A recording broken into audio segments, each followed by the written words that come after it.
ಎಲ್ಲರಿಗೂ ನಮಸ್ಕಾರ. Coorg Mysuru property online YouTube ಚಾನಲ್ಗೆ ಸ್ವಾಗತ. ನಾನಿವತ್ತು ನಿಮಗೆ 3 ಎಕರೆ 5 ಗುಂಟೆ ಸ್ಟೇಟ್ ಹೈವೇ ಪ್ರಾಪರ್ಟಿ ತೋರಿಸಲಿಕ್ಕೆ ಹೋಗ್ತಾ ಇದ್ದೀನಿ. ಇದು ಸ್ಟೇಟ್ ಹೈವೇ ಮೈಸೂರು, ಇಲ್ಲಿಂದ 55 ಕಿಲೋಮೀಟರ್ ಇದೆ.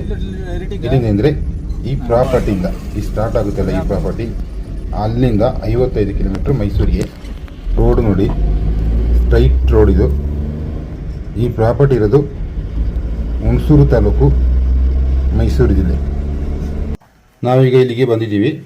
3 ಎಕರೆ 5 ಗುಂಟೆ ಇದು. ನಾನು ಈಗ ಈ ಜಾಗದ ಕೆಲವೊಂದಿಷ್ಟು ಮಾಹಿತಿಯನ್ನು ನಿಮಗೆ ಹೇಳ್ತಾ ಹೋಗ್ತೀನಿ. ಈಗ 3 ಎಕರೆ 5 ಗುಂಟೆ ಪ್ರಾಪರ್ಟಿ. ಇದರಲ್ಲಿ 1 ಎಕರೆಯಷ್ಟು ಭತ್ತ ಬೆಳೆದಿದ್ದಾರೆ. ಭತ್ತ ಹಾಕಿರೋದೆಲ್ಲ ಬಂದು ಫುಲ್ಲು ರೋಡ್ ಸೈಡ್ಗೆ ಸಿಗುತ್ತೆ. ಹಾಗೆ 2 ಎಕರೆ 55 ಗುಂಟೆಯಲ್ಲಿ ಜೋಳ ಹಾಕಿದ್ದಾರೆ. ಎಲ್ಲೂ ಖಾಲಿ ಇಲ್ಲ, ಎಲ್ಲ ಭತ್ತ ಮತ್ತು ಜೋಳ ಹಾಕಿರೋದು. ನೀರಿಗೆ ಯಾವ ಸಮಸ್ಯೆ ಇಲ್ಲ, ಏಕೆಂದರೆ ಇದು ನೀರಾವರಿ ಜಾಗನೇ. ಈ ಪ್ರಾಪರ್ಟಿ ಇದೇ ರೋಡಿಗೆ ಇರೋದು ನೋಡಿ. ಇದು straight road, Mysuru state highway. ಈ ಪ್ರಾಪರ್ಟಿಯಿಂದ ನ್ಯಾಷನಲ್ ಹೈವೇಗೆ ಕೇವಲ 4 ಕಿಲೋಮೀಟರ್ ದೂರ ಇರೋದು. ಪಕ್ಕದಲ್ಲೆಲ್ಲ ಬೇರೆ ಬೇರೆ ಮನೆಗಳಿವೆ ಮತ್ತು bank, post office, government school, college ಕೇವಲ 5 ಕಿಲೋಮೀಟರ್ ಸರೌಂಡಿಂಗಲ್ಲಿ ಸಿಗುತ್ತೆ. ಜನರಲ್ ಕ್ಯಾಸ್ಟ್ ಪ್ರಾಪರ್ಟಿ ಇದು.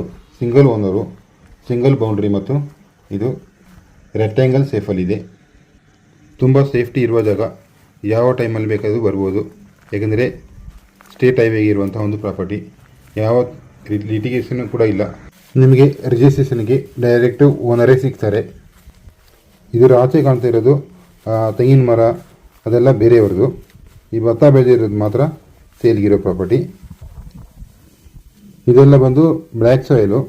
ಇಲ್ಲಿ ಭತ್ತ, ಜೋಳ ಮತ್ತು ತೆಂಗು ಚೆನ್ನಾಗಿ ಬರುತ್ತೆ. ಹಾಗೆ ಅಡಿಕೆ ಕೂಡ ಬೆಳಿಬೋದು. ಇದರ ಆಚೆ ಎಲ್ಲ ಅಡಿಕೆ ತೋಟ ತುಂಬ ಇದೆ. ಸ್ವಲ್ಪ ಆಚೆ ಹೋದರೆ ಈ ಪ್ರಾಪರ್ಟಿದು ಬೌಂಡ್ರಿ ಸಿಗುತ್ತೆ. ತೆಂಗಿನ ಮರ, ಸ್ವಲ್ಪ ಕಾಡು ಮರಗಳು ಇದೆಯಲ್ಲ, ಅದೆಲ್ಲ ಬಂದು ಇದ್ರದ್ದು ಬೌಂಡ್ರಿ. ಅಂದರೆ ಬೇಲಿ ಏನು ಹಾಕಿಲ್ಲ, ಅಲ್ಲಿ ಬೌಂಡ್ರಿ ಸ್ಟೋನ್ ಹಾಕಿದ್ದಾರೆ.